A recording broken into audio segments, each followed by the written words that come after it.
तो भगवान की शरण होना अत्यंत आवश्यक है। पता नहीं कब कौन सी घटना घटे। अभी जैसे वो सुनाना, वो जहाज में, हवाई जहाज में, आप सोचो जिंदा आदमी कैसे जला होगा। थोड़ी देर मन लगाओ, थोड़ी देर अपने को वहां हाजिर करो कि जिंदा हमारे ऊपर पेट्रोल गिरे, हमारे में पूरा शरीर जिंदा जलना, मतलब जिंदा जलना, बेहोशी में जलाते जला होश में जलना, कितना भयानक दुख, कितना भयानक कष्ट। तो वो उनके लिए नहीं है, वो हमारे लिए भी है। हम भी कभी किसी दुर्घटना में ग्रस्त हो सकते हैं, हमारा भी कुछ हो सकता है। इसलिए भगवान की शरण, भगवान का नाम जब जितना कर लो, नहीं कब यहाँ से पत्ता साफ हो जाए कुछ पता नहीं। जा रहे हैं, दिल फेल हो जाए, एक्सीडेंट हो जाए, कुछ भी, आप आराम से जा रहे हो, गाड़ी आई रौंद के चली गई। कितने ऐसे केस होते हैं, कब कहाँ कौन। अच्छा, हवाई जहाज वाले तो जल गए, लेकिन जहाँ हवाई जहाज गिरा वहाँ भी तो लोगों की हानि हुई होगी। अब वो अपने आनंद से कोई खा रहा है, कोई पी रहा है, कोई घूम रहा है, कोई बात कर, कब कहाँ क्या हो जाए, इसका नाम मृत्यु लोक है, बड़ा भयावह है। इसलिए भगवान का नाम जप करना अत्यंत आवश्यक है। जिन्होंने गर्भ में रक्षा की वही हमारी सर्वत्र रक्षा कर सकते हैं, दूसरे की सामर्थ्य नहीं है। भगवान का नाम जप करो और भगवान के आश्रित रहो और नाम जप करके पाप को नष्ट कर दो, नहीं बहुत दुर्गति। इसीलिए हम प्रार्थना करते हैं, शराब मत पियो, मांस मत खाओ, हिंसा मत करो, दूसरी बहन बेटियों को मत परेशान करो। नहीं, ये जब कर्म तुम्हारे सामने आएगा ना तो कुछ नहीं कर पाओगे। इस भयावह संसार में बचा सकते हैं तो भगवान बचा सकते हैं। हम चैन से जन्म लिए, चैन से मर जाएं और भगवान को प्राप्त हो जाए, यही मनुष्य जीवन का लाभ है। हमने जो शास्त्रों में पढ़ा कि जैसे बड़े गजराज के गले से माला छूट जाए, उसे पता भी ना चले, ऐसे भक्तों का शरीर छूटता है जो भगवान का भजन करते हैं, भगवान के चिंतन में आनंदमय कीर्तन करते हुए भक्त घेरे हुए, शरीर छूट रहा है, जय जयकार, अंतिम मृत्यु का महोत्सव। अच्छा, लोग हमसे पूछते हैं कि जो लोग संसारिक उन्नति को प्राप्त हो रहे हैं, भजन नहीं कर रहे हैं, वो भी तो सुखी हैं। चंद मिनट के लिए, परिणाम नहीं, परिणाम उन्हीं का सुखमय होगा जो भगवान का नाम जप करते हैं, धर्म में चलते हैं, जीवों पर दया करते हैं। आध्यात्मिक बैलेंस शीट अच्छी करनी पड़ेगी। हाँ बिल्कुल बिल्कुल, बिना आध्यात्म नहीं नहीं, हाँ भौतिक उन्नति कुछ नहीं है, क्योंकि परिणाम हमें देखना। परिणाम में क्या है, इस शरीर को तो नष्ट ही होना है, तो इस शरीर के लिए हम पाप क्यों करें। इस शरीर से हम भगवान की शरण में हो, भगवान का नाम जप करें, अच्छे आचरण करें। जी राधे राधे महाराज जी। महाराज जी, हमने आपके मुख से शरणागति के बारे में काफी सुना है और समझा भी है, लेकिन कहीं ना कहीं मन को लगता है कि मैं पूर्ण रूप से शरणागत नहीं हूं। तो हम मन, कर्म और वचन तीनों से पूर्ण शरणागत कैसे हो सकते हैं महाराज? भगवान के पावन चरित्रों को सुनो, भक्तों के पावन चरित्रों को सुनो और नाम जप करो। नाम जप से सब ठीक हो जाएगा। नाम जप मन की गंदी बातों को निकालता है।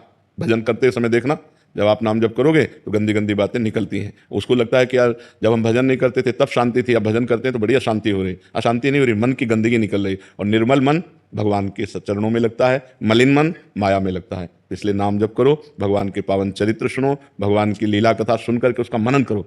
राम जी ने ये किया, कृष्ण जी ने ये किया, तो उस मनन से हमारे मन का मार्जन होता है, उसकी अपवित्रता नष्ट होती है। जब हम संसार की बातों का मनन करते हैं तो मन अपवित्र होता है, और जब परम पवित्र भगवान की बातों का मनन करते हैं तो मन पवित्र होता है। तो हम संतों के चरित्र, भक्तों के चरित्र, भगवान के चरित्र कहें, सुने और नाम जप करें। इससे हमारा मन पवित्र होगा, भगवान की शरण में हो जाएगा, पक्का हो जाएगा। तुम चिंता ना करो, बस नाम जप जरूर करो। फिर भी संशय बना रहे, कि नाम जप करके भी संशय बना रहे। जब तक मलिन मन है तब तक संशय बुद्धि में होता रहेगा, और जहां निर्मलता आई तो विश्वास बढ़ता है, संशय नहीं।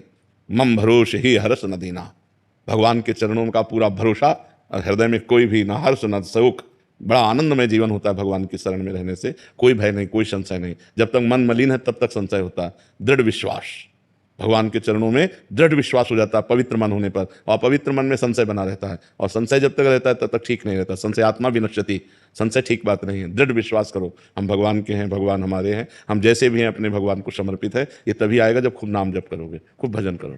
महाराज जी, किसी व्यक्ति से राग, मोह या आसक्ति की भावना में क्या अंतर या भेद है? मोह, राग और आसक्ति एक ही बात है। जैसे जल, वार, तोय, तो इसमें क्या अंतर है? जल भी उसी को कहते हैं, वार भी उसी को कहते हैं, तोय भी उसी को कहते हैं। तो ऐसे राग, मोह, आसक्ति, ममता, ये सब एक ही आसक्ति के पर्यायवाची शब्द है। शरीर में हमारे किसी के राग हो जाता है तो उसी को हम मोह कह देते हैं, उसी को हम आसक्ति कह देते हैं। राग का तात्पर्य आसक्ति तो होता है, मोह का तात्पर्य भी आसक्ति होता है। तो ये शब्दावली शास्त्रीय है। जैसे कहीं हम जल शब्द का प्रयोग कर दिया, कहीं वारी शब्द का प्रयोग, कहीं तोय शब्द का प्रयोग कर दिया, तो बात एक ही है। वही राग है, वही आसक्ति है, वही ममता है, वही मोह है। जो भगवान से विमुख है उन्हीं में ये दोष रहते हैं। राग द्वेष, इनके द्वंद्व हैं। राग द्वेष जो हमारे अनुकूल पड़े उससे राग हो जाता है, और जो शरीर संबंधी हैं उनसे मोह हो जाता है, और जिनसे अत्यंत सुख की आकांक्षा होती है उनमें आसक्ति हो जाती है। वो घुमा करके एक ही शब्द है। जैसे चंचल, चपलता, तो अर्थ दोनों का एक ही होता है। चपल भी वही नाम और चंचल भी वही है, ऐसे ही।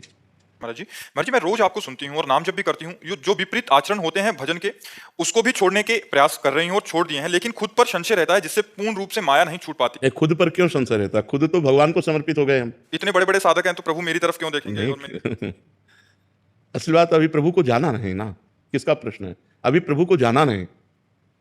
प्रभु एक होते हुए भी अनंत है ना, तो तुम्हारे प्रभु अलग है, तुम्हारे प्रभु तुम्हारे साथ है, हमारे प्रभु हमारे साथ है। अलग अलग भगवान सबके साथ हैं, एक होते हुए भी अनंत है ना, तो वो अनंत रूपधारी भगवान मेरा पर्सनल भगवान, वो मुझे पर्सनल प्यार करता है। इसलिए हमको ये नहीं सोचना कि बहुत लोग भगवान को प्यार करते हैं तो भगवान हमें कैसे प्यार करेंगे। भगवान कोई इंसान तो है नहीं। जब अयोध्या में श्री भगवान आए 14 वर्ष वनवास के बाद, तो एक एक बच्चा बच्चा भगवान से मिलने के लिए व्याकुल था। 14 वर्ष से इंतजार कर रहे थे। तो ये हुआ कि श्री राम जी आए तो सबको लगा कि मैं अभी मिलूं।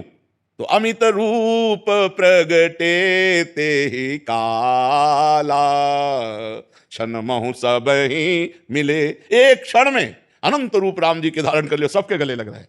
तो भगवान एक होते हुए भी अनंत है ना। हमारे भगवान हमको प्यार कर रहे हैं, आपके भगवान आपको प्यार कर रहे हैं, सबके। तो भगवान बहुत रूप है एक होते हुए। तो हमें यह ध्यान रखना चाहिए कि हम जिन भगवान से प्यार कर रहे हैं सिर्फ हमारे वो और हम उनके हैं, तो हमारा प्यार बढ़ेगा। नहीं ये संशय में होगा कि हजारों की लाइन लगी, बड़े बड़े संत महात्मा, हमें भगवान कैसे पूछेंगे? ऐसा नहीं है। भगवान एक चींटी का भी खबर ले रहे हैं।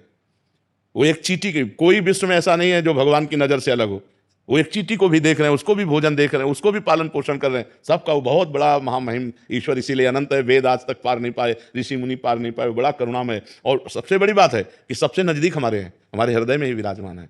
जहां हम हैं वहीं वो हैं। और अगर हम शुद्ध करके इसे फिल्टर करके बोलें तो जो हम हैं वो है, जो वो है वही हम। पर वो वहां तक पहुंच ले, इसलिए हम दो करके बात करते हैं। नहीं तो उसको अगर और शुद्ध करके बोले, तत्त्वम आशी, वेद कहता है तत्त्वम आशी, तुम वही हो और कोई नहीं है। तुम शरीरों में आकर के शरीर भाव से भूल गए हो, नहीं तो तुम वही हो, तत्त्वमसि, तुम वही हो। पर नाम जप करो तो समझ में आ जाएगा। नाम जप करो, सत्संग सुनते रहो। सुधीर राधे महाराज जी आपके श्रीमुख से सुना है कि सब नाम एक ही परम सत्ता के परिचायक हैं। इससे काफी दुविधा नष्ट हुई। दास श्री हनुमान चालीसा का पाठ करते हुए माथे पर राम नाम लिखकर मानसिक अभ्यास कर रहा है। अभी आरंभ काल ही है, किंतु राम नाम के साथ साथ आपकी वाणी के प्रभाव या नाम रस पान के कारण श्री राधा नाम अचानक मन में आ जाता है। तब दोनों नामों का अभ्यास कर लेता हूँ। महाराज जी आगे क्या करूँ? राम नाम पहले से ही जपता हूँ। हाँ, राम नाम ही करते रहो। राधा नाम आ जाए तो कोई बात नहीं, आप राम नाम में ही रति प्राप्त करो। ठीक है, आपको हाँ आपको ऐसा करें।